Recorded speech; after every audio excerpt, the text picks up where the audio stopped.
Одон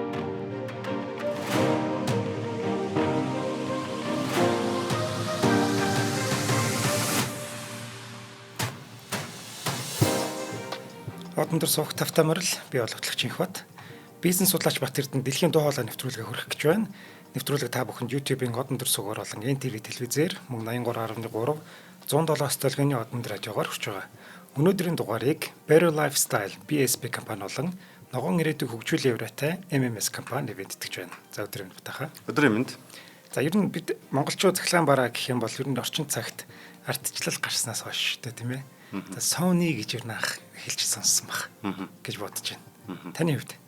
Тийм, одоо Sony-г угаасаа Bited гэхгүйгээр нөгөө хоёулангийн өмнөх Японы түүхтэй гардаг штэ. Bited-ийн үед болохоор Made in China бол нэг холик гэдэг нэртэй байсан. Яг тэр нөгөө Японы одоо 2 дугаар дайнаас өмнөх үеэс болохоор Made in Japan бол холик гэдэг нэртэй байсан. Тийм, хоёлаа ярьжсэн те.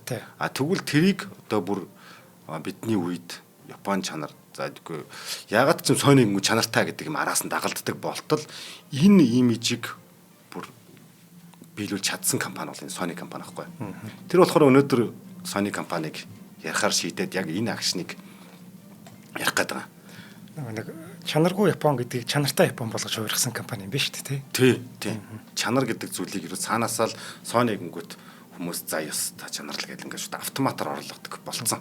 Ийм болгож чадсан компани бол дэлхийд энэ Sony компани юм аа. За дээр нь мэдээж энэ чанар гэдэг зүйл зөндөө юмдаа танигдаж байгаа. За жишээлбэл бидний энэ Sony компани ч нөгөө нэг хүмүүсийн бас одоо адилхан л өмнөх түүхтэй адилхан брэндүүдтэй адилхан. Бидний одоо хүүхэд нас ч гэдэг юм уу ингээд бидний аав ээжийн хүүхэд насуудтай хүртэл ингээд зэгцээд брэндүүд явж идэг шнэг тий. За тэр утгаараа бол одоо ялангуяа би бол компьютер тоглоом минитэд бол нэлээд дуртай. Дээрээс нөгөө хүүхэд байхдаа л тоглож ирсэн. Одоо ч PlayStation тий. За тэр нөгөө шинэ технологи болох нь нөгөө Walkman халаасны хөгжим тий. За энэний түүх бас их хоёлаа яригдсан. Яагаад явж байхдаа юм сонсч болохгүй юм бэ гэдэг тий. Тэгээд энэ явж байгаа хүн гэдгээр нь явсан. Дараад нь Bravia гэх телевизэр бол айгу одоо телевизрийн түүхэнд телевизор те телевизрийн түүхэнд бол нэлээд алдартай. Гэхдээ би бол илүү яг энгийн хүний утгануудаар харахаар Walkman-ыг бол маш сайн санаад байгаа. PlayStation-ыг бүр маш сайн санаад байгаа гэж Bravia гэдэг телевизор нь яг юу юм гэдгийг бас сайн мэдээгүй байсан байхгүй юу. Тэгээд энийг мэдж байгаа. Тэгэхээр энэ дээр энэ түүхээ эхлэхийн тулд аливаа зүйл түүхтэй энэ одоо мөсөвлийн орой гэдэг шиг энэ бүтээгдэхүүнийг бид бас харахад өмнө нь асар их юм түүхийг одоо тэр чаленжуудыг шалгаж орж ирсэн байдаг. Тэр түүхэн нөхцлүүд тэр хүмүүсийн энийг бүтээх болсон зүйлийг яриул илүү бодтой тийм үү. За ер нь бол Sony компани анх 1946 онд Токио Цушин Когё гэдэг нэртэй одоо тэрийг орчуулах юм бол юу гэж Токиогийн харилцаа холбооны инженерчлэлийн компани гэдэг ийм нэртэй анх үүсээд тэгээд 58 онд болохоор Sony корпорац гэдэг Sony гэдэг анх нэрээ олж авсан юм түүхтэй компани юм байна. За тэгэхээр энийг бол ихэн Масару Ибука, Акио Морита гэж хоёр хүн үүсгэн байгуулжээ. За энэ хоёрын түүх айгуу гоё. Гэхдээ энэ дээр би бүр албаар хоёулангийн нөгөө нэвтрүүлгээ онцлог байдаг. Залуучуудаа ингээд яг тэр нэг моментийг нь яагаад ийм болсон гэдгийг бас тайлбарлахыг оролдлоо. Масару Ибука 1908 онд Японы Нагата хотод төржээ. Багаасаа механик түүх нь бол ингэж байгаа шүү. Дайны дараах үнс норм нь дундах мөрөөдөгч гэдэг юм зохиол байд юм байна. Японы өөрийнх нь одоо нэг тийм хэвлэмэлтэй. За тэрнийг ингээд ийм нэртэй. Тэгээд тэрэндээ бол ингэж эхэлж байгаа түүх. Масару Ибука 1908 онд Японы Нагата хотод төржээ. Багаасаа механик цахилгаанд дуртай хүүхэд байв. Хүүхэд ахуйдаа өөрийн гараар радио угсарч цахилгааны жижиг дурсалтуудыг хийдэг байлаа. Энэ бол ирээдүйн гэдэг ингээд явж байгаа байхгүй. Тэгээ эндээс нэг асуулт төрж байгааз. Одоо бид хэд ингээд аливаа зүйлийг ингээд төрөлхийн нэг юм ухаантай тий эсвэл нэг төрөлхийн манлайлагч гэдэг бол үгүй яг энэ дээр энийг маш сайн гаргасан байгаа. Энэ хүүхдийг тийм болгоход ямар хүчин зүйлүүд нөлөөлж байгаа вэ? Гэтгтэй. Орчны гэдэг дотор эцэг гих жоохон гадуурх юм гадагшаад хэлэх юм бол хүрээлэн бай орчны дээр нь улсын нөгөө бодлого яагаад явж байсан. Хоёулангийн өмнөх түүхтэй их холбогдож гарч ирнэ одоо яг амьдрал дээр яаж бууснараа. За тэр үеийг төсөөлье. Энэ хүүхэд насны үеийг. Япон яг үед нөгөө хөдөө аж ахуйг төрүүлж оруулж яад танкны суурийг буюу тракторыг анх оруулж ирж исэн гэдэг нэг ярьжсэн да. За ингээ ажил дүр нөгөө хөгжин хүнсний будааг нөгөө шин сортын будаа гаргах гэжсэн үе гээд явж байгаа шүү дээ. Яг энэ үед чинь. За энэ үед дээр болохоор яг одоо нөгөө түрүүний түүхэн дээр эхэлдэг шиг радио угсраад цахилгаан жижиг туршилтууд хийх хэмжээний багад зэвсэг радио өнтер гэдэг юм байхгүй байгаа. За тэгвэл энэ хүүхд яагаад тийм юмд амар ертөнцид амар татагдцсан. Нэг тийм сонир харагдаад байгаа зү тэ. За тэгэнгүүт нөгөө хоёулангийн ярьжсэн дээр яг энд бол нэгдүгürt гэр бүлийн орчин. Түүний гэр бүл нь аав нь ээж нь одоо манай гэр бүлүүд шиг хүүхдийн сурлагыг аягүй эрхэмлдэг. Тухайн үед бол яг тэр нийгэмд одоо 130 жилийн өмнө гэсэн үг шүү дээ 1900 гэдэг чинь те 100 жилийн өмнө хүмүүс тариа будааныхаа талбай дээр яаж ашиглах уу, яаж гисэд хижээх үү гэдэг үе дээр харин эдний гэр бол яах вэ гэхээр шин соёл дэлхийн тэр сайхан амьдралтай улс орн яаж амьдраад ийм болоод байгаа өдөр шөнөгүй ажиллана гэдэг японочдын нэг тийм соёл яваад байсан шүү дээ. Яг тэр суртал ухуулга энд бас айгүй нөлөөлж байгаа. Тэгээ айл болох ном уншуулдаг, шинжлэх ухааны танин мэдхийн манайхаар бол Википедиа нөгөө баахан тойл бичгүүдийг нэлээд сайн үзүүлдэг ийм гэр бүл байж байгаа. Тэгээд түрүү ярьснараа барууны технологиудын хөт нөлөө орж ирээд тэгээд барууны гэдэг нь Америк, Европын нөгөө үйлдвэрлэлийг дагаад машин механизм нэтрэ нөлөө орж ирсэн байгаа байхгүй. За тэгвэл түүхэн нөхцөл нь яг юу болсон гэхлээр энэ үед нөгөө хоёул ярьжсэн да бомтуудаар их гадны нөгөө шинжлэх ухааны сэтгүүлүүдийг бүр авчирж ирдэг тийм бүр урсгал явж байсан. Тэг яагаад нөгөө загасны юун дээр чинь загасчд гэсэн чинь үгүй эхлэн ойлгохгүй ч гэсэн шинжлэх ухаан дээр нь шинжлэх ухааны сэтгүүлүүд их үздэг байсан гэд түүхэндээ гарч ирсэн шүү дээ тий. Сонин хэвлүүд нь хүртэлтэйгдэг тий. Тэгээ сонин хэвлүүдээр дамжуулаад цахилгаан юу радио өөрийн хөдөлгүүр гэсэн ийм нийтлүүд явдаг бөгөөд энэ нь болохоор яаж ирсэн гэхлээр тухайн үеийн аливаа хүний хөгжилд нийгэм гэр бүлийн орчин тэгээ өөрийнх нь сониуц зангийн нийлбэр энийг бүрдүүлсэн юм а гэж байгаа байхгүй базаад хэлгээд.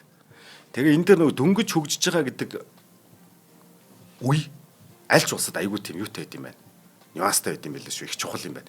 Тухайн үеийн Япон ингээд бүх юм шинэлэг соргог гаадрангууд хүн болго ингээд дайрдаг ийм үе дээр байгаа байхгүй. Манайх нөө 90 онд хил нэгдэхлээр яаж явлаа те одоо ингээд баргийн юмыг харахлаараа л мэдэн штэ гэдэг бол яг тэр мэдэхгүй байж байгаа шинэ ертөнц гарч ирэхлээр айгүй нөгөө амжилт үзүүлж байгаа. Яг энэ торгон акшныг японочууд айгүй сайн ашигласан байгаа байхгүй.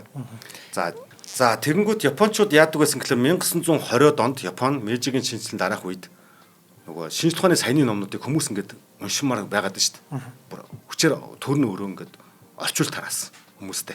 Наач яасан гоо шинжлэх ухааны сэтгүүлүүдийг монгол хэл дээр. Үгүй монгол хэл Япон хэл дээр. За ингээд тэр дотор юу байсан гэж Токиогийн болон Осакагийн их сургуулиудад их сургууль даалгавар өгöd. Физик, цахилгааны инженерийн сурах хүчгүүдийг шууд орчуулж эхэлсэн. Жишээ нь Максвеллийн цахилгаан соронзон орон онол, Ньютоны механик, Фарадей, Эдисоны бүтээлүүдийн тухай орчуулж бүр ингээд гаргаж ирсэн. Их сургуулиуд тэрийгэ түгээх ажилд нь одоо дайшлагдсан. Төрн тэрийг бүр бодлогоор дэмжсэн. За ийм болоод нөгөө загасчны ингээд нөгөө бомб дээр идсэн хүмүүс чинь өдөр тэрийгэ үзээ суучдаг. За ийм орчин төсөөлөл болж байгаа тийм. За жишээлбэл 1910-аас 30-аад оны үед бүтэн 20 жилийн турш Японд Кагаку Гахо буюу шинжлэх ухааны уран зурагт сэтгүүл нэртэй шинжлэх ухааны ийм сэтгүүл айгүй алдартай бүр хүмүүсээ авч уншдаг. Дараагийнх нь Кодомоно Кагаку буюу хүүхдийн шинжлэх ухаан гэдэг сэтгүүл 1924 онд үүссэн бөгөөд залуучууд бүр энэ дээр бүр амар явж исэн юм байна. За энэ сэтгүүл гэд ярьчихгүй одоо бүр доторх нь юу байсан бэ гэж би үзлээ түүхэн юмнаас нь. Тэгэнгүүт Кодомоно Кагаку гэдэг сэтгүүл төр яасан гэхлээр өөрийнхөө радио хүлээн авагчийг хийх үү гэдэг ийм бүр заавар гарын авлага тавиад юм байна. Дараа нь гэрлийн хүчийг хэмжиж үцэцгээе гэдэг ийм сэтгүүл байсан юм байна. Дараагийнх нь цахилгаан соронзон орон бүтээх нь гэдэг иймэрхүү сэтгүүл гарч ийн гэж боддоо. Одоо зүгээр тийм нэртэй тэгээд хитгэн хуудастай штэ. Ихэвчлэн зураг одоогийн хол нэг YouTube-ийн нэг заавар байдаг ш тэрэн шиг сэтгүүлүүд явж байгаа.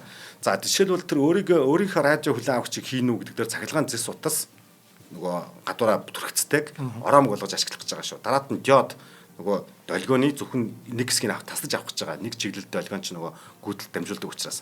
Тэгээд тэр маш нарийнх нь нөгөө маш намирхан хүч султай юг чихвж ашиглаад өсгөж байгаа. За тэгвэл энэ дэр нөгөө тог хэрэггүй байхгүй юу? Гэртээ гарын доорх материалаар гэртээ радио хүлээн авах хэрэгтэй болчихж байгаа. Тухайн үед радио хүлээн авах гэдэг бол бидний сансартай харьцаж байгаа юм шиг үе байсан шүү. Тэ төсөөлөд үзвэл тэгэхээр ийм юм хийцэн хүүхдээ өөртөө ямар ихтгэлтэй ямар электроник руу бүр ийм болох вэ гэдэг нь эндээс уншигдаад байгаа байхгүй. Санаа загсны завин дээр гэж штэ. Ер нь бол хоноо хариулж байгаа хүүхдэл тийм сэтгэл уншаад сууж ийн гэсэн үг штэ. Тийм. За жишээлбэл энэ дээр ингэж байгаа тэр сэтгүүлүүд дээр юу гарч ирсэн. Эдисоны цахилгаан гэрлийн хот. За энийг бол томчууд үзэж байгаа. Томчууд хэлээд. Тухайн үед ч нөгөө Эдисон ингээд нэг годомжиг тэр аяар нь анх гэрэлтүүлж нөгөө бөөм хийсэн штэ Америкт. Тэрийг ингээд зурагтай сэтгүүлд гаргачихж байгаа байхгүй. Тэгэхээр одоо тийм үзээгүй байсан хүн шүн ийм гэрэл гараад шүнийн годомж гэрэлтэй болж байгааг үдсэн хүн бүр одоо вау гэж штэ тэ. Тэгэд энэ өөрөө тэр эцэг эхчүүдийг нь хамтд нь хүүхдүүрүүгээ нөлөөлөх тэгж өгч байгаа. Дараад нь барууны радиогийн шинэ үе гэдэг ийм нийтлэл сэтгүүл байсан юм байна. Тэгээд энэ сэдвүүн болохоор Японы одоо талс түлээ авахч гэдэг байгаа. Вакуум хоолой те нөгөө нэг юм гэдэг нэг юг нөлөөллүүдийг бүр ингээд тайлбарлана. Энгийн хүн тайлбарлаж байгаа юм шиг шүү. Тэр энгийн хүн тайлбарлаж байгаа. Одоо бидний бас зорилготой одоо адилхан явж штэ те. Тухайн үед тэрийг нь мэрэгжлийн одоо хүмүүс их сургуулийн багш нар энгийн хүн ойлгоод зохиол уншиж байгаа юм шиг. Гоё юм адал явдлаар аялуулж байгаа юм шигээр хүүхдийн сэтгүүлийг хийдэг байсан гэж байгаа байхгүй. Тэгэд энийг би яагаад яриад гэвэл одоо ирээдүйд нөгөө 1900 онд тэрийг олж үтсэн хүүхдүүд 10 онд олж үтсэн хүүхдүүд одоо 40 хэдэн онд нөгөөдөл чинь 30-тай залуу болоод энэ сойныг бүтээсэл гэж холбох гэж байгаа шүү дээ тий. Тэр хүчин зүйлүүд нэг агуу хүн төрчөөд байгаа биш тэр төрөх магадлалыг тэр олон загсны тусгандаас хүүхдүүдэд үзүүлж исэн гэдг нь өөрөө бүр надад бүр уярмаар бүр амар гайхалтай санагдаад энийг яриад байгаа шүү тий. Би ч гэсэн бүр гайхаад уяраал байж байна. Засгийн газраас нь тийм зүгээр сэтгүүл гаргачихж байгаа шүү дээ. Тийм. Зүгээр хүүхд хинч уншсан сонирхол татгаар. Ингээд уйдаа тийш хаягахгүйгээр. Тэгээд тэр гоё үйл явдлуудын дунд шинжлэх ухааны тэр юмнуудыг оруулаад өгчөж байгаа тийм ээ. За энийг би нэг радио гэдгээс нь аваад үзчих. Түрүүний өөрийн радиогоо хийж чадах уу? Хүлээн авахч радио хүлээн авахч хийж чадах уу гэдэг тэр. Нэг бүр би өөр электроник бас инженерийн хувьд бүр ярмаар санагдаад. Гэхдээ ер нь төсөөлсөн чинь юм байгаа. Одоо бид интернетд ингээд орж холбогдож болох хүний амьдралд ямар хэрэгтэй байна? Мэдээлэл авж байна. Тухайн үеийн 100 жилийн өмнөх хараарай. Нөгөө ийш тийш явсан хүний аман байдлаар юм сонсдог байсан болвол үгүй одоо радиод өөрийн хүлээн авахчаа хийчээд өөрөө долгионоо тааруулаад гадаад мэдээг сонсоо сууж ийн гэдэг бол ерөөсөө юу интернет одоогийн интернетээс амар шин юм мэдрэмж байхгүй юу. Тэрийг нэг хүүхд одоо донтож байгаа айтай нэг өөрийн хүлээн авахчаа хийчээд тог цахилгаан хэрэггүй шүү энд. Зүгээр амбар дотроо ингээд ямар тоггүйгээр радио хийгээд тэгээд гадаад мэдээгээ юм уу тэн тэгсэн гин энд ингэсэн гээ сонсоод сууж ин гэдэг чинь болвол бүр амар гоё байгаа зү тэ. Тэр юусаа маш амархан юу болж ин гэвэл цахилгаан энд дундуур хэлчихэ. Одоо биднээс радио тохиом болвол тэртээ дөрвөө юм үйлзэл байгаа штэ. Үйлзэл байгаа. Энэ үйлзэл өөрөө дотоо энергитэй байгаа. Тэ долгионд. Энэ долгионыг ромгоор дамжуулж аваад диодоор таслаад ингэчлэр өөрөө давтамж болоод тэ. Тэгээ өөрийнх нь давтамжаар нь өөрөө нь одоо тэжээгдэт гэсэн үг шүү тэ. Долгионоор нь өөрөө нь тэжээгдэт. Тэгэхдээ маш сул дуугаар нь тэрийг өсгөгчөөр транзистор бол өсгөгч энэ үе транзистор байгаагүй чиглвчээр гэхдээ маш сул дуутай. Одоо бол тэр чинь транзистор өсгөж байгаа. Ингээд сонсдог байсан байгаа байхгүй. Тэгээд л одоо хоёлаа ямар ч би дахин хэлье. Ямар тоггүй, ямар ч радиогүй байхад хоёлаа эндээс мэдээ олоо сонсч ин гэж төсөөлөхөд л бүр агуу байгаа зү тэ. Тэгэхээр ийм имийг үдсэн их хэвээр хинч байна уу тэ. Одоо энэ Sony-гийн эзэн байна уу? Чийтөрийн хүүхдүүд байна уу? Хин хоньны бэлчээр дээр байгаа хүүхд ийм имийг гараараа хийдсэн хүн ямар илүү гоё амбицтай болж юу ч бүтээхэд бүрстон дэлхийн гартан багтан гэдэг шиг болохоор байгаа зү. Энийг тэр түрүүний чиний гайхаад байгаа бит хоёр хамт гайхаж байгаа төр засаг нь байгаа чиглүүлээд нөгөө зүгээр ч бас орчлоо тавьчихгүй мэрэгжлийн төвшөнд биш бүр гоё битэн шиг зохиол болгоод хамттай болгоод тавьсан гэдэг нь айхтар байгаа даа зү. Төр засаг нь шинжлэх ухаан танин мэдхгүй мэдлэг мэдээлэл биднийг аварна гэдгийг мэдээд байгаа байхгүй. Тийм болохоор ард иргэдэд бүгдийн тийм одоо мэдлэгтэй болохын тулд ингээд бодлогоор ингэж дэмжиж штэ. Тэгэхэд манай шинжлэх ухааны анги их сургуулийн ангид орох хүүхд болтохгүй байгаа штэ. Физикийн анги гэдэг лөө юу гэвэл физик химийн анги гэдэг лөө. Тийм тэр хүүхдүүдийн гэрэл тэр нэг өсвөр наснд эсвэл бүр жоохон багт нь бадарсан байвал илүү гоё л уулан зүгэр байд юм байна л да бас тий. Бадрах юу ч хийхгүй байгаа юм чинь. Тийм тий. Харамсалтай. За тэгвэл одоо эндээс улам гоё юу авцгаая. Тэгээд одоо ингээд 1920-оос 30-аад оны үед одоо нөгөө хүүхдүүд чинь уралдаад эхэлж шүү дээ тий. Тэнгүүт Японд радио угсрах гарын авлага сэтгүүл гэд араас нь уралдаанаас гарч ирсэн хооронд нь уралдуулж эхэлж байгаа. За одоо эн чинь нөгөө зүгээр нэг сонирхлоор хоббигоор юм хийгээд нэг авдранд ордог зүйл биш. Одоо ингээ уралдаад эхэлж байна шүү дээ. Тэгэхээр би уралдаад эхэлж байгаа өмнө нэг сайн тал байгаа шүү дээ. Би өөртөө нэг юм хийгээд тэр дотор ханаад дуусчихгүй ш. Инх батынх минийхээс илүү болчихвол ингээ барьцалдаад эхлээд нэг мэтгэд бит хоёрын өрсөлдөөнөөс шинэ зүйл гарна гэдэг энэ технологи чинь аяанда байгалийн хууль шиг үүсээр эхэлчихэж байгаа байхгүй юу? Тийм ээ. За хоёлаа ивент итгэжээ танилцуулаад тэгээ үргэлжлэе. За өнөөдрийн дугаарыг маань Better Lifestyle BSB ивент итгэж байгаа. За BSB-ийнх маань Шангрилад нэг гоё зохион байгуулах гэж байгаа юм байна. Би тэрний мэдээллийг одоо хүргэх юм. Кино театр таны гэрт ирж байна. За энэ 10 дугаар сарын 17-ноос 19-ний өдөр 3 өдөр Шангрила Молын 1-р давхурт Sony Pop-up ивент зохион байгуулах гэж байгаа юм байна. За энэ ивентээр BSB-ийн бүүтээр зочлоод Sony Bravia телевизоруудыг Sony Soundbar-тай хослуулан за гайхалтай кино театрын уур амьсгалыг мэдрээрэй гэж байгаа. Би энэ дээр бол заавал очиж мэдэрч үзээсэй гэж бодоод байгаа. Гэрийн хоум театр илүү дуурдаг байхгүй. Яг тэр жижигхэн талбайд тэгээд нэг төхөөрөмжүүд нь ч гэсэн маш гоё шинээрээ байждаг. Тэгээд яг тэр жижигхэн талбайдаа бүр яг яаж дуурах хэвээр стандарт нь юу гэдэг вэ? Ардаас чинь сум ирэх үү гэж бүгдийг бүр маш гоё дуургаж үзүүлдэг байхгүй. Тэгээд би гэртээ ингэж 5-1-ээр кино үзэх их дуртай. Тэгээд минийх ч хуучрчаалга болохоос би тэгээд дээшээ очиж үзэн саунд бар энтрийг харъя гэж бодоод байл л та. Үнэхээр чанартай гоё явах. За одоо би наа технологи чи бүр гоёар ярьж байгаа юм. Би бүр яагаад гэдэг өөрөө мэддэггүйсэн. Одоо Bravia телевизор яагаад гэдгийг бас мэдсэн байгаа шүү заа. Аюу амттай. Хоёул ирээдүйд одоо ярих юм уу? Ярих тахтаа. За би тэгвэл одоо ивент яач гэсэн ярьчих тий. За тод бодит дүрслэл болон эргэн тойронд хүрээлэх дууны чанар нь кино театрын уур амьсгалыг яг л гэртээ авчирсан мэт санагдах болно. За Sony-гийн дээд зэрэглэлийн телевизор ба саунд барыг биечлэн туршиж үзэх Cinema is coming home концепцийг мэдрэх интерактив уур амьсгалыг мэдрэх онцгой боломжийг бүү алтаарай гэж байна. За би ч гэсэн одоо хувийн зүгээсээ энэ боломжийг битгий алтаарай гэж хүсмээр байна. За ивент маань энэ үйл ажиллагаа маань Shangri-La Mall-ын 1-р давхурт Sony Pop-up гэдэг одоо бүүтээр болох болно. За өдрүүд нь болохоор 10 сарын 17-наас 19 өдөр 3 өдөр болох юм байна. За баярлалаа. За баярлалаа. Яг давхцаад яагаад ч юм те ороод ирлээ те. За тэгэнгүүт дараад нь болохоор энэ дараагийн сэтгүүл нь автомашины ирээдүй гэдэг сэтгүүл байсан юм байна. Бүр энэ алдартай сэтгүүлүүд нь түүж аваад би яриад байгаа шүү те. Би онцолж байгаа. Тэрэн дээр болохоор одоо моторын загвар те энэ төрөө гэхээс гадна нөгөө цагны минут хоёлоо давтан ярьдаг. Нөгөө бүрийн гайхшруулмаар. За тэгээ гой нийтлүүдээс нь авч үзлээ л дээ сая. Тэнгүүт нисдэг автомашин flying cars гэдэг. Тэр үед штэ. Тэр үед шүү 100 жилийн өмнө шүү. Тэгээд тэрийг Ford, General Motors, Firebird XP21 гэдэг загварыг ингээд гаргаж ирсэн юм байна. Мөрөөдлийн загварууд шүү те.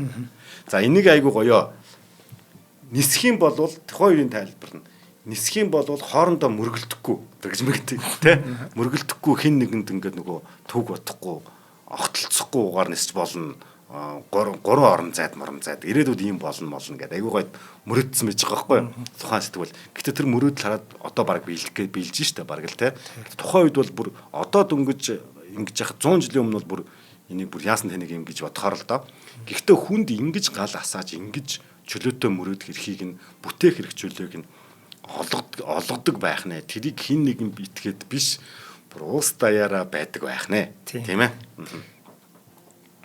За тэгээд тэрийг нөгөө жишээ зураг нь яасан гэж 2050 онд ингээд нисэж гэдэг ингээд. Тэгээд тэр нисдэг машин хажуудаад алавчтай жоохон одоо зургийг харах юм бол жоохон болхил тоо. Ингээд те нөгөө ингээ хойшоогоо нэг юм яатсан те. Нэг тиймэрхүү юм. Загварын хувьд жоохон тухайн үеийн загвар байна те. Тий. Дараагийнх нь харах уу? Electric vehicle.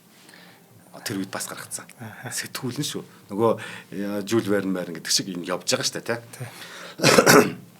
Бензингийн гүр явна гэж боддоо гэл, тэ. Дуугүй байна гэж боддоо. Агаар бохирдуулахгүй байна гэж боддоо. Нөгөө нэг юугүй сэнсгүй байна гэж боддоо гэт ингээл. Одоо л биелээд байгаа нүд байгаа тэр үед ингээд зүгнөө явцсан, тэ. Тэгээд энэ зүгнэл 41 оны энэ сэтгүүлдээ гарч ирсэн бол 96 онд анх General Motors EV1 гэдэг электрик цахилгаан машина гаргаж ижээ. Тэгээ энэ нь болохоор сүүлд нь Popular Science сэтгүүлдээр 60 онд бас нийтлэгдэжсэн ийм нүд юм байна. Тэ. Дараад нь удирдлагатай автомашин. Яагаад гэсэн чинь ийм байна. Одоо бид хэд ингээд машина барьж сурсныхаа дараа за гараа хөнгөрчлөө болчих гэдэг юм байна л да. Тухайн үе айгүй гоё заяа. Хүмүүс нөгөө нийтлэг хэрэглээ машин болж чадаагүй байсан учраас машин барих гэдэг бол хүнд онгоц жолоодох, пуужин жолоодох шиг айгүй тийм хэцүү зүйл байсан юм байна л да. Тэгэнгүүт хүмүүс нөгөө асуудлыг шийдэж өгөх гээд тухайн үеийн инженерүүд ерөөсөө хүн өөрөө машина барьдаггүй бол яах юм? Анханаас машин барьж сураад яах юм? Гэдэг өнцгөөс сэтгэж энэ жолоочгүй автомашиныг тухайн үед сэтгүүл төр бодж олж ирсэн гэж байгаа байхгүй юу? Тийм байна, тийм. Одоо биднээсийн зүгээс бол яг уу гэдэг амарчлах гэдэг шүү дээ. Үгүй одоо амарт адилхан амарчилж ил да юу гэдгийг барьж сурцсан хүмүүс барихгүйгээр оролдох гэдэг шүү дээ. Хэцүү те нэг итгэлгүй өөрөө барихгүй бол итгэлгүй шүү дээ. Тухайн үеийн нийгэм 100 жилийн өмнө бол машин бүгдээрээ барьж сураагүйсэн учраас шууд л анханаас нь машин барьдаггүй хүн жолооддоггүй машин байвал яг зүгээр байгаа шүү дээ те. Гэтэ нөгөө шинжлэх ухааны нөгөө уран зөвлөлтгүүдүүдэд гараад байгаа зүйл шүү. Тэгээ энийг ингэсэн замын хажуугаар гэр бүл сууж нэг юм гэр бүлийнх ингээ сууж гинэ. Тэгсэн чинь өөр хүн нэг жолоочгүй машин яваад тэгээд тэрийг нь хэн удирдах байгаа юм бол гингүүт энд радио долгион ашиглаж байгаа. Тэр гээд ингээ дандаа холбосон байгаа байхгүй энэ өгүүлбэрүүд амар гоё байгаа зү тэ. Тэнгүүд радио долгионыг одоо ямар чухал гэдэг чи одоо ингээл хүүхд болгон мэдээд эхэлж байгаа зү тэ. Тэгээс биднээс нөгөө зүгээр нэг юм жишгээд юм сонсдог гэсэн үг ш. Радио долгион чи өөрөө удирдлаганд ингэж ашиглагддаг юм байна. Юмыг алсаас удирддаг зүйл юм байна гэдэг тэ. За дараагийнх нь дөрөвдөг би түүгээд газ хэлэхгүй болохгүй болч та. Нөгөө дураараа өөрчилдөг машин гэж байгаа байхгүй юу? Өглөө рүү офис руугаа явахдаа жижиг болоод тэгээ хөдөө явахдаа ачааны гэр бүлээ ардаа хамаг юм ачичдаг багт хамжтай тэгээд том дугуйтай машин болж хувирдаг машин байвал яах вэ? За энийг ч нэх одоо биелээгүй зүгээр те. Тэгээд энэ нөгөө өөрийгөө ирээдүйчүүд гэдэг нэм сэтгүүл дээр тэгж гарч ирсэн юм байна. За тэгээ одоо тэр үе дараа ирээдүйд энэ асар их олчвол яах вэ? Хүн болгон машинтай олчвол яах юм? Хотод яаж багтах юм? Гэд ухаалаг замын систем энэ төр гэдэг тухайн үед гарч ирсэн багс өөртөө бүр маш годомжоор машин явж эхлэегүй байхад тий. За ингэхлээр ийм зүйлүүд ягаад хамгийн сүүлд нэг үг байдаг гэсэн юм байна. Ийм хаалтан дотор. Хэрвээ Америкчууд ийм зүйл хийж чадчих байгаа бол биднээс ягаад чадахгүй гэж өгөөд төсгдөг гэсэн гинэ. Наа чинь ямар зөв үг вэ? Гэхдээ энэ одоо ямар сонирм би бүр энэ одоо яагаад зохиогоод байгаа юм уу? Хүн худлаад хааруулж чад байгаа юм уу гэмээр байгаас 100 жилийн өмнөх юм чинь баримттай таад маань үзүүл YouTube дээрч байна. Тэ? Одоо интернетээс олдож байгаа юм баримтууд байгаа байхгүй. Одоо бүр багаас нэм сэтгүүл шарыг хөдлөж шүү дээ. Харин тийм. Өө бид нар адилхан л хүн шүү дээ. Тэнд нэг хүн зохиож чадчихвал би ч гэсэн юм чадна гэдгийг мэдрүүлж шүү дээ. Тэг манайд өгдгөл гаднаас ирвэл сайн. Манайх муу гэдэг. Тийм л. Америкчууд ийм зүйл чадчих байгаа бол Япон яагаад чадахгүй гэж ütсэн байгаа байхгүй. Хэрв гэдэг асуулттай. За тэгээд энэ ийм юм замаар явуулсан хүн тэгээд их сургуулаа цахилгааны инженер мэрэгчлэр төгсөөд дайны жилүүдэд засгийн газрын судалгааны хүрээлэнд ажиллажээ. За одоо дайны үед чинь юу хийх вэ гэхээр нөгөө цэргийн зориулттай юмнуудыг илүү хөгжүүлнэ. Цэргийн зориулттай технологиуд яадч байсан энгийн нөгөө хэрэглэнээс хамаагүй давсан төвшөнд ажиллаж идэг штэ. Энгийн энэ хүн ингээ богсорж байгаа. Тэр дээр үедээ саяны битээр ярьсан бүх урам зориг аваад тэмүүлэлээ аваад тэгээд тэр хүслээрээ сургууль төгсөөд гэдэл дайн болоод тэргүүрээ ажиллаад гой нөхцөл ингээ бүрдээд явж байгаа гэсэн үг шүү. Тэ? Ингээ явж байгаа. Нөгөө талаас хоёр хүн бий болгоцсон байгаа шүү дээ. Акио Морита гэж хүн. За Акио Морита бол тийм юу байгаагүй нэлээд баян Женелэг айлд 1921 онд төрсэн. Түүний гэр бүл болохоор олон үеэрээ сакэ үйлдвэрлэдэг мөнгөтэй төрхтэй нэлээд тийм айл байжээ. Гэхдээ нэг нь тийм баян айл биш, нэг нь баян айл байлаа гэд энэ хоёрын эцэг эхчүүд яг адилхан болсон байл тарж байгаа байхгүй. Яг саяны тэр сэтгүүлүүдийг уншуулдаг, тэр зүйлийг орчуулдаг, орчуулгын системүүдийг үзүүлдэг. Дээр нь нөгөө юу яадаг. Ер нь ном шинжлэх ухаанд аягүй их борлуулдаг, дэмждэг. Тэрнээс эднийхээ үед чинь нөгөө нэг аавны юм байсан бол хүүн залгамжилдаг нэг юм явж байгаа шүү дээ. Сакет чинь болох хэвээр шүү дээ уг нь. Гэтэл үгүй гэдгийг бол явж ирсэн байна. Дээр нь эдний аав харин нөгөөтөөс ялгаатай нь юу гэвэл нөгөө хөгжим соёл бол урлаг бол улсыг нийтээр нөгөө соёл болоход энэ хөгжим урлаг гоо сайхан гэдэг бол маш чухлаа гэд. Одоо яг нөгөө ангиллын айлын ангилал жоохон ялгаатай гарж ийн л да. Нөгөөд энэ эдний айл болохоор жоохон тийм айл дажгүй айл байсан учраас. Ингээд тэр болохоор Осакагийн их сургуульд физик электроникийн чиглэлээр суралцсан байна. За энэ нөгөө дараад нь Walkman энэ гарах юу шүү за. Дуу сонсомоор байдаг. Тэгээ электроник чиглэлтэй байдаг. Тэгвэл би дуугаа сонсохын тулд яга хармаанда Walkman авч явж болохгүй гэдэг юм. Энд анх тэр хэрэгцээ тэнд үүссэн байгаа байхгүй. За уйлдаатай шүү за. Тийм байна. Аавын сургуулиас явж л байна тэнд. Тий. Дуу хөгжим бол сайхан шүү гэдгийг тэрийг өөрийнхөө сонирхолтойгоор нийлүүлээд тавьчихж байгаа юм байна шүү дээ. Тий. Walkman аягүй сонин үүссэн байт юм билээ. Тэр нөгөө паблик юм нэрнэл Walkman болохоос биш яг үүссэн нь бол мань хүн нөгөө онгоцонд явж байхдаа ингээд юм сонсомоор байсан юм байна л да. Тэгээд нөгөө том радио яах юм те. Тэгээ ер нь энэ портабл зүйл чинь тэгж үүссэн юм лээ. За тэгээд бас Акио Морита болохоор дайн дараа дахиад энэ мэрэгчлэрээ засгийн газрын судалгааны байгууллагад ажилласан. За энэ хоёр хүн энд танилцж байгаа байхгүй. Ингээд найзууд болж байгаа. Тэгээд судалгааны хүрээлэнд хоёр мөрөөдөгч гээд дараагийн үндсэн юм гарч ирж байгаа. Нэг нь болохоор цахилгааны инженер туршлагатай, нөгөөт нь электроник мэдлэгтэй, физикийн мэдлэгтэй. Гэхдээ хоёулаа яг тухайн үед дайны дараа 46 онд яасан гэхлээр түүх нь ярьсан шүү дээ. Битүү бөмбөгдүүлсэн. Токиод 200 мянган хүн алдсан те. Үнс нором хүмүүс тэнд шалдан хувц сонор байхгүй. Битүү галан дотор Япончууд ямар юу тавьж исэн гэхлээр нэг постэр одоогийн шиг зарлал самбар те. Хоёлоо баг өөлөд ярьж илүү яла. Тэр нөгөө бүхэн ингээ бүр гутраад хамгийн сүүлийн гутрлаа авчаад одоо энэс цааш тэсэх газар үгүй гэвэж тал хүүхэд нөгөө нэг хүүхэд нэг мантуу шиг нэг ингээ будааны боо барьцсан ч лөө те нэг зураг тавиад тэр хүүхэд болохоор маасаадлаа инээ захтагаа хөтөлсөн нэг 2 настай хүүхэд зураг тавиад энэ хүүхэд огт зоог байхад томчууд бид ус зоох ёстой гэж юу энэ хүүхдүүдийн төлөө басаад ирээ гэдэг нэг өрөө байсан шүү дээ. За яг энэ өрөө татагдаад одоо энэ хоёр яг энэ хоёрт энэ нөлөөлж байгаа. За нөгөө түрүүнээс хойш ингээд итгэл үнэмшлээрээ ингээд босч ирсэн мэрэгч гисэн дайн дээр нэлээд үеийнхнаасаа бодвол одоо тасраад тэр технологиг судалчихсан яг энэ хоёр хүнд яг энэ нөгөө тесрэхэд бэлэн болсон байсан энэ нөхцөлийг саяны тэр өрөө тесэлж байгаа байхгүй. За ерөөсөө бид энэ урангаас шин зүйлийг босгож чадъя. Яагаад Япончууд чадахгүй гэж дөрвч өгүүлбэр орж байгаа те. Япон улс аливаа улс хөгжөхдөө эдийн засаг дан эдийн засаг нөгөө талаас соёл эдийн засаг хоёр хосолж иж улс орон тэр аяараа ингээд бүтэн босдсон байна гэдгийг энэ хоёр одоо харсан байгаа байхгүй. Одоо Монгол улс тэгж байгаа. Мөнгө хэрэгтэй. Тий. Гэхдээ одоо дангаараа болохгүй те. Нөгөө талаас мөнгөгүй гэх юм бол соёл нөгөө монголчууд ярьдаг сэтгэлээрээ гэдэг чинь дангаараа хол явахгүй те. Энэ хоёр хамтдаа явах хэрэгтэй байна гэж те.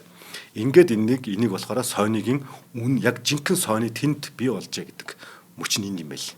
Тий. Мөнгө болж байгаа юм. Одоо бид нүүрсээ зараатчих. Тэгээд тэр авчирсан нүүрсээ яах вэ? Олж ирсэн мөнгөө яах вэ гэдэг чинь бас өөр асуудал байхгүй. Яаж зарцуулах юм? Юунд зарцуулах юм? Одоо манайх шиг ингээл баруун салгаагүй зүгээр л цацаад байж болохгүй шүү дээ. Юм солиол зүгээрээс юмнуудыг солиол ингэж болохгүй байгаа байхгүй. Наад хүмүүс ч юм болохоор юу хийх юм мэдээд байгаа байхгүй. Харин тэгээ биднээс яг энийг бас нюансыг далимдуулаад хэлчихэд хоёлоо түрүүчийн бас нөө юун дээр арсан да тансаг хэрэглээ элвин тэр дээр ярьжсэн. Хүн соёл байж иж тэр мөнгөө зөв зарцуулт юм аа л да. Энийг монголжуулах юм бол нөгөө эд мэдхгүй эдийн нэр ухтаа нэгдэг сте. Одоо манай улс эд мэдхгүй, эдтэй байж үзээгүй. Тэгээ нэг эдтэй болчихлаараа эдийнх нь нэрийг гутаагаад буруу зарцуулаад гэсэн үг байхгүй. Тэгэхээр энийг тэр эдийг мэддэг мэдлэгийг чинь соёл гэдэг юм аа л да. Үнэл жимийг үнэлж сурдаг те. Тэгэхээр улсаараа ийм соёлтой соёлын асуудал ингээд зөв босод ирэх юм бол олсон мөнгөө ёстой юунд зарцуулах вэ, яах вэ их үү гэдэг чинь тэр соёлтой үний асуудал болохоос биш мөнгөтэй үний ч юм уу те сэтгэл мэтгэлийн ч бас юм байдаг ч юм уу мэдэхгүй те. Тэгэхээр энэ бол улсын хэмжээнд бол соёл гэж яригддаг байна. Улсын сэтгэл мэтгэл гэж байдаг бах те. Улс нь соёлтой байж саяны тэр мөнгөө зөв зарцуулах юм чинь нэмэрэ бүрддэг байх нь шүү. Тэрээс ганц инх батын асуудал юм байна биш юм байна. Ганц бат эрдний асуудал биш юм байна те. За ингээд цаашаа явъя. Яг улс төрч гэдэг. Яалтчгүй улсын бодлого байгаа даа үстэй улс төрчхөөс аргагүй. Сонсохоор яалтчгүй харьцуулагдаад байгаа юм ч гэдэг. За тэгээ энэ хоёр анх юу хийж гисэн бэ гэхээр 1946 оноос 50-аад оны үед болохоор анхны будаа агшаагч цахилгаан халагч хийж гисэн. За тэгээд эхэлж исэн юм байна. Дараагийнх нь болохоор Sony-г 1950 онд байгуулсан юм байна. А яагаад гэсэн чи түрүүн би ярьсан да Tokyo Tsushin Kogyo гэдэг дуудлагаараа тийм байна. За энийг хэлэхэд хэцүү байгааз. Тэ? А гэхдээ энэ хоёрын чинь сэтгэхүй бол аль хэзээ нүдлхийгээс холдчихлаа гэдэг шиг нөгөө радиогоороос 20 жил амьсгалцсан гадны нөлөөг сонсцсон бидний ирээдүй бол бидний нөгөө зах зээл бол ирээдүй зах зээл нь тэр Америкт яваад байгаа байхгүй юу? Дэлхийд яваад байгаа байхгүй юу? Ганц Японоор үндэсний нурам дотроо биш. За тэгвэл тэнд ямар үг хамгийн сайн хэлэгдэх вэ гэдгийг бүр албаар хэлсэн байна. Тэрэн дээр шаардлага нь болохоор богиных маш амархан тэг аманд чиглэгдэх үз дэлхийн нийт ойлгомжтой байх хэвээр. Хөрвүүлэл ойлгох хэрэгтэй. За тэр нь нөгөө Сонус гэд дуу авья. Sony гэд сэргэлэн залуу ингээ Sony гэдэг нэрийг л авчиж байгаа. За энэ хоёроор цаагаараа өөрсдөө хэрэгцсэн байгаа шүү. Сэргэлэн залуу нь болохоор хэн нөгөө дуу авья гэдэг нь болохоор Марита те. Ингээд өөрсдөө цаагаараа нэрлсэн байж болзошгүй. За энийг бол баримт байхгүй мөлий. За ингээд 55 онд болохоор анхны TR-55 транзистор радио хийж эхэлж байгаа. За би түрүү ярьж ирсэн те. Транзисторгүй радио болохоор өсгөгчгүй байгаа байхгүй. Транзистор гэдэг бол юмыг өсгөж байгаа зүйл шүү дээ. Өсгөгч хийж байгаа. Дараа нь TR-63 гэдэг транзистор нь илүү одоо нөгөө жижиг хөвчлээ тийм айтайхан болсны юунд халаасны радио гаргаж ирж байгаа. Хөгжлийн сурыг ярьж шүү те.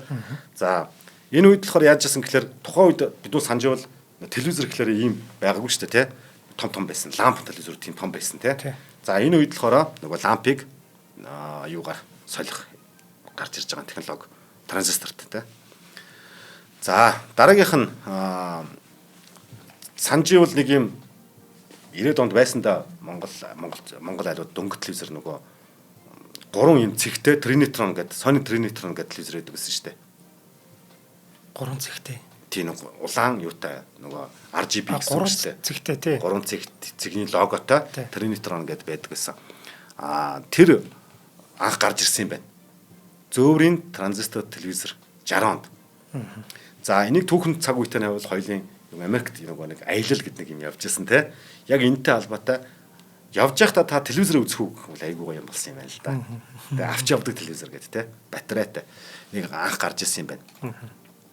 За түрүүний нөгөө миний ярьдагч болохоор 68 онд гарсан Trinitron телевизор юм биш үү? Энэ болохоор 3 электрон буудлагын системийг нэгтгсэн юм технологитой гэдгээрээ түүхэнд шинж хамгийн ихний гаргаж ирж ирсэн юм байна. Дараагийнх нь 79 онд одоо бид үсээр ярьсан Walkman 79 онд гарсан байхгүй. За Masaru Ibuka нислэгийн үеэр хөгжим сонсох шаардлагатай болжээ. Сонсох гэж юм байдаг бай. Тэгэхээр өөрсдөө зохион бүтээчих жоо. За ингээд Walkman гарчаа гэж. За ивент итгэжтэй танилцуулъя. За өнөөдрийн дугаарыг ногоон ирээдүйг хөгжүүлэх яваатай MMS компани ивент итгэж байгаа. За MMS компани яг уриатайгаа адилхан байгаль дээлтэй доктортой хөгжлийг дэмжин шахагдшгүй эрчим хүчний их усэр болох нарны цахилгаан эрчим хүчний өргөн сонголт цогц шийдлийг харилцагч нартай хүргэхээр ажиллаж байгаа. За нарны эрчим хүчний зах зээл дэлхийд тэргүүлэгч Jinko Solar, Solax Power зэрэг үйлдвэрлэгчдийн Монгол орны уур амьсгал тохирсон шилдэг технологи бүхий бүтээгдэхүүнээр дамжуулаад малчин өрх, газар тариалан, амны орон сууц, үйлдвэр үйлчлэгээ зэрэг бүхий л салбарт 30 жилийн баталгаат хугацаатай нарны эрчим хүчний шийдлийг санал болгож ногоон ирээдүй рүү хамтдаа урагшилцгаая гэж уриалж байгаа. За хэрэв та цахилгаан эрчим хүчний дутагдлалд орсон, цахилгааны төлбөр өндөр гарч байгаа асуудал тулгарч байгаа бол нарны цахилгаан үсгүүрээр энэ асуудлуудаа шийдвэрлэх боломжтой байгаа. За MMS компанитай 7711 1999 дугаарын утсаар болон за Facebook-ийн MMS Green Building гэдэг пэйж байдаг баха. Тэрүүгээр одоо холбогдох боломжтой. За ер нь нарны эрчим хүч бол ирээдүйн эрчим хүчний шийдэл болон манай одоо монголчууд маань манай гэр ороолынхан маань ч юм уу те гал төлж байгаа айлууд маань бүгдээрээ одоо нарны эрчим хүчээр асуудлаа шийдчих юм бол бүгдээрээ л сайхан цэвэр агаартай Тэгээ гоё ногоон бизнестэй тий ногоон дэлгэгээ хайрлсан ийм шийдлэр одоо уг нь амьдрцгаах гадал байгаа юм л та. Тэгэхээр та бүхнийг ямар ч хэлсэн нэг юу ягаар 30 жилийн баталгаа хугацаатай юм чинь бас нэлээд одоо чанартай ийм бүтээгдэхүүнүүд байх нь энийг нэг очиж сонирхчаарай гэж одоо хүсмээр байгаа тий. Ямар ч хэлсэн та нэг нүүрс түлхээ болчих юм бол их боломжтой л болчих гэдэг юм л та. Харин тийм ээ. Түүх ялангуяа түүхийн нурс. Ялангуяа түүхийн нурс тий. За баярлалаа. За баярлалаа. За ингээд 68 оныг ингээд 68 онд бидэд очих юм бол Япон биш харин Америкийн гэр бүлүүдийн бүх гэр бүлийн одоо хоморт Trinitron, Sony Trinitron байжээ. Статистикаар. Тийм үү? Тийм байна. Цөм хийлээ шүү дээ тэр чинь. За тэгэхэд түрүүний Walkman ярихад нөгөө инженерүүд нь өөрсдөө зохиогоод өгсөн шүү дээ. За тэгээд нэг юм асуусан гинэ зохиож өгч явах та. Одоо ингээд төсөлөлд ойлаа. Чи Масаро Ибука би зохион бүтээгч чинь. За маа та ингээд нэг сонс гэд. Яг өгч явах агшин та. Хүн бүр ягаа энийг хүсэхгүй байгаа гэж. Тэ. За ингээд энийг болохоор Европ руу ийм маркетингийн нөгөө нийт танилцуулах, паблиш хийхтэй нөгөө ийм дүр зураг болгож байгаа. Тэр нь чихвч зүгээд халаасанда дуртай дууга хийцэн алхаж байгаа. Энэ дүр зураг бол одоо рекламны 70-80-аад оны их үеэс гарч ирсэн одоо нөгөө нийтийн популяр болсон ийм дүр зураг бол тэр залуугийн дүр зураг бол тэгж гарч ирчихсэн юм байна. За дараагийн дэлхийн нийтийг байгуулсан байлдан дагуулсан зүйл бол PlayStation 4 хоёул яриад өнгөрсөнтэй. Тоглоом ертөнц 94 онд гарч ирсэн юм байна. Технологийн онцлогоо CD ROM болсон, багт хам сайтай болсон, тий. Өмнө нэг 14 мегабайт гэдэг байсан бол CD чинь 650 мегабайт гээд дүрслийн хувьд нөгөө багт хам чинь сайжраад ирсэн.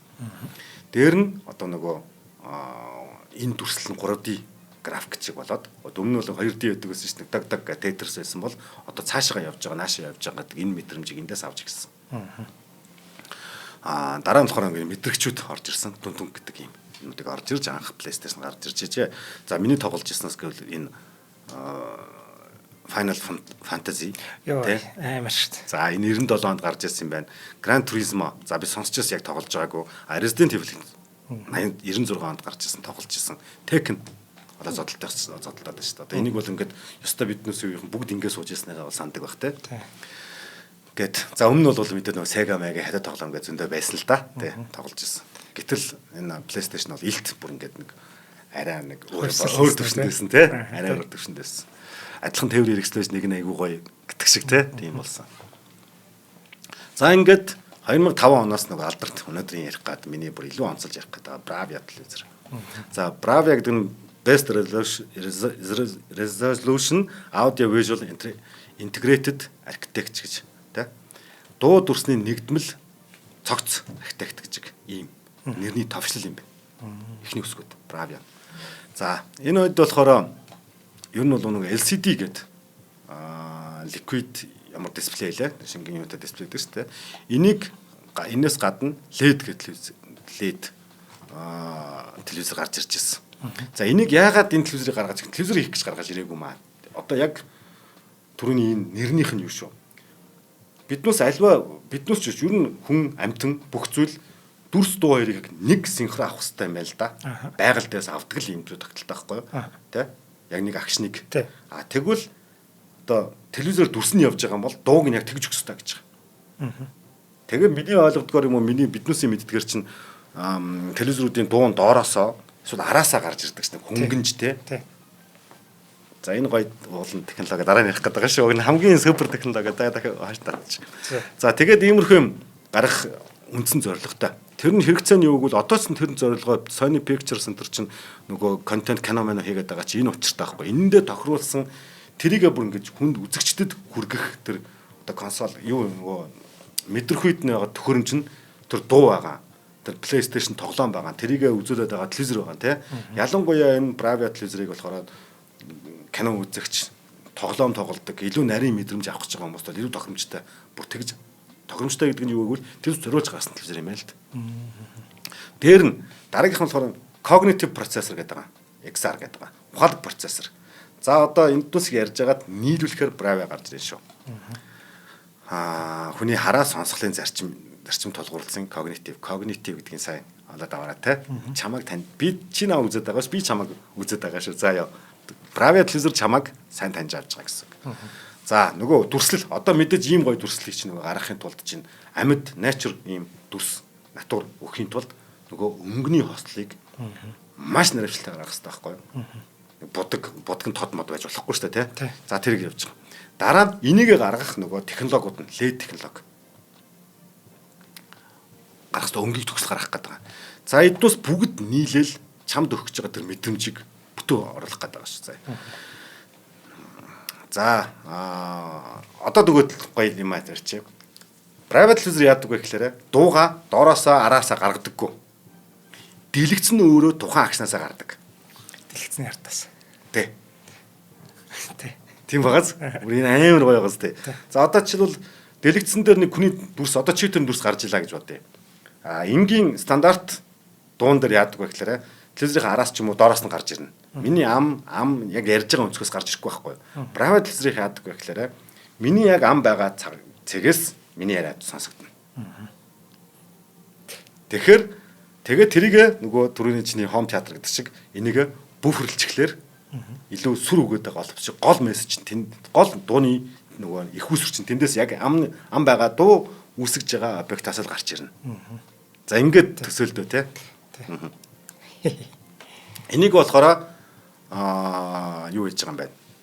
Acoustic Surface Audio Plus гэдэг тийм технологи юм шүү. За тэгээд OLED гэдэг organic liquid ямар дэлгэцүүлээ дээ. За энэгээр ярьж байгаа шүү. За яаж ажилдгийг? За цаана юу болоод байгаа тий? За энийг болохоор дэлгэцийн хард актуатор гэдэг нэг тийм жижиг чичиргээ үүсгэж тавьд юм байна. За тэр нь болохоор одоо биднүүсийн мэдснээр энэ том буфернийг ийм хайлсан байсан ингэ дуурдаг биш. Тэр чичиргээ дууны долгионыг чичиргээл үүсгэж байгаа юм бол чичиргээ үүсгэгчээр үүсгэж байгаа юм бол түрүүний ярьсан том буферүүд нь тэрүүгээр байд юм байгаа. Та том долгион өгнө. Яг миний ярьж байгааг болохоор тэр эдний хэмжээнд байвал одоо нөгөө нэг түрүүний AI бас байгаа шүү. Намайг үзэгч байгаа хаана байгааг харчиж байгаа. Тэ? Тэгээд миний нүдийг өөрлөгөө харж байгаа учраас хамгийн сайн үзэгчийг face detect хийх зүйл чинь нүдний харж байгаа хгүй. Би дэлгэцийн хаашаа харж байгааг телевизээр мэдж байгаа. Тэгээд би ийшээ харж ивэл толгойн байрал ямар байгааг мэдээд яаж сонсвол яг стерео сонсогдох вэ гэдгийг тооцоолдог байгаа хгүй. Амар байгаас тээ. Би бүр бөг ийм нарийн юм цаана явж идэг гэж бүр үнэхээр мэдээг байсан шүү. Тийм. Одоо дээр стерео сонсох биш. Бүр real time сонсогдож байгаа байхгүй тийм. За тэгээд энэ актуатор нь болохоор яадаг вэ гэхээр дэлгэцийн хавтанг маш одоо ингээ дүр гэхгүй шүү дээ. Нарийн одоо хүний нүдэнд бол мэдгэтгэхэргүйгээр гэхдээ дуу гарах хэмжээгээр дууны долгион чичирхийлж үүсгдэг юм байна. Тэгэхээр яг миний ам байгаа тэр дүрс өөрөө ингээ бараг өөдөөс дэлгэцэн ингээ хөдлөж ярьж яах нь шүү дээ бараг тий төсөөлөх юм бол. Тэгэхээр дүрстэйгээ яг нэг цэгээс л тэр дуу гарч ирнэ. Тийм байна. За тэгэд түрүүний ярьжсэн би энийг ядуулаарч. Тэгэхээр илүү чиглэлтэй бодит мэт явна гэдэг нь саяны энэ технологи юм байна. Одоо би хаашаа харж байгаа яаж байгааг шалтгаалаад яаж намайг дуу яавал одоо яг энэ дууг би яг тэндээс гарч ийн гэж тарих маань ойлгох уу гэдэг дээр нөгөө детект хийждэг юм байна. За тэгээ дараагийнх нь болохоор мэдээж энэ нөгөө юу яа нэвтрүүлгээс дуусчихна. Ганцхан нэг телевизэн тухай яриад байгаа ш. Энэ дотроо хэд юутай. За жишээлбэл сонгогч хүмүүс бас нэг явал тоглоом зориулсан геймер байсан болвол A80L гэдэг дэлгэцэн илүү тохиромжтой байдаг юм байна. Хэрв кино байх юм бол илүү quad display буюу A95L гэдэг нь энэ бол хамгийн дээд англи юм байна. Нөгөө чиний түрүүний ярьсан home театрт энэ дэлгэц байд юм биш үү. Ердийн хэрэглээ гэртээ нэг зүгээр аваад тавьчаа гэх юм бол X77L гэд гэр бүлийн буюу олон нийтийн хэрэглээнд болохоор X90L буюу одоо нөгөө юугаар маркийн ярьчлаа. Зүгээр харахтаа Bravo 9 гэдэг юм байна. Тэгээ ингэд явбал хамгийн тохиромжтой. Тэгээд энэ чинь саунд нэгэд гардаасаа гардаг юм байна. Дэлгэцний хардаас. Тэгээд дээрэс нь нэг саунд бар гэдэг байгаа шүү дээ. Тэр нь бас энтэйгээ уялдаж л ажилтдаг байж таар. Тийм тэрийг тохируулаад байгаа нөгөө түрүүний ярьжсэн нөгөө AI систем байгаа шүү дээ. Нэрүүд нь технологийн нэрнийд байгаа да. Тэрийг ер нь бас судлаад манайхан бас үзээрэй те. Технологи эднийх нэг сайн тал нь технологиудаа одоо тийм cognitive processor XR юу гэсэн байлаа загварнууд дээр байгаа. За ингэж байж байгаа. Тэгээд эцсэст нь дүгнээд юу н хэлэхэд энэ нэвтрүүлгийг яах гэж ямар өгөөжтэй болох ёстойг бол хоёлынгийн эхнэд дурдчихсан. Тэр үеийн Масаро Ибука, Акио Морита нарт гэрэл асаасан шиг, асааж чадсан шиг энэ шиг мянган хүүхдүүд Японы гэрэл хэдэн сая хүүхдүүд байгаа. Тэндээс тодорч гарсан энэ тийм ээ. Тэгвэл тэр олон хүүхдүүдэд тухайн үед нь өсвөр наснд нь тэр гал очиг өгсөн шиг манай төр засаг боловсрол маань тэгж ажилласаа бидэд ч гэсэн тэгэл сууж ин хоёул өнөдөр тий. Тэгээд хизээ нэгэн цагт тэр гэрлэр өнөдөр асаагдсан тэр хүүхэд дахиад 20 жилийн дараа бит хоёр шиг нэг залуучууд тэр хоёр хүний түүхийг багахан ярьж суугаасаа гэж бүр хүсэж энийг ингэж ярьлаа бэлтгэлээ. За стойх баярлалаа батаах. Бүр улсын бодлого гэж нэр ийм сайхан юм байдаг байна шүү дээ. Харин тийм бүр.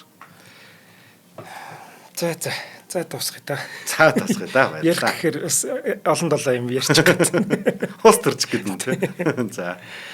За дэлхийн дуу хоолой нэвтрүүлэг маань их өндөрлөө. Энэ хүн нэвтрүүлгийг маань бизнес судлаач Батэрдэнд бидэнд бэлтгэн хүргэлээ. Нэвтрүүлэг та бүхэнд YouTube-ийн одон дор суугаар болон NTV телевизээр мөн 83.3 107 төлхөний одон радиогоор хүрлээ. Өнөөдрийн дугаарыг Better Lifestyle BSB болон ногоон ирээдүйг хөгжүүлэх яваатай MMS компани бэлтгэлээ. За дараагийн дугаараар уулзъя. За баярлалаа баяртай. Баяртай. Нэвтрүүлгийг хүлээн авсан Нарны аймгийн монголчуудтай баярлалаа. Одмон дэр сувг нь энэ мэдчлэн таны мэдхүйн мянган нэвтрүүлгийг 2026 оны 7 сарын 1 хүртэл та бүхэндээ хүргэх юм. Их хэлээрээ шинжлэх ухаан танин мэдхүйг түгээх нь үлсэд нэгтгэх хүсвэл та бидэнд хандив өгөх боломжтой. Жилдээ ганцхан удаа 100,000 төгрөгөөр биднийг дэмжснээр шинжлэх ухаан танин мэдхүйг түгээх энэ үйл хэрэг амжилттай үргэлжлэх юм. Одмон дэр нэр дээрх Худалдаажлын банкны данс байгаа 4191 Тэг 4518. Та 100,000 төгрөгөөр шилжүүлэхдээ гүйлгээний утга дээр нь өөрийн нэр болон утасны дугаараа заавал бичээрэй. 100,000 төгрөг хандалснаар Одмон дэр сувгийн алтан гишүүн болох юм а. Шинжлэх ухаан танин мэдхгүй Монголд ялах болтугай.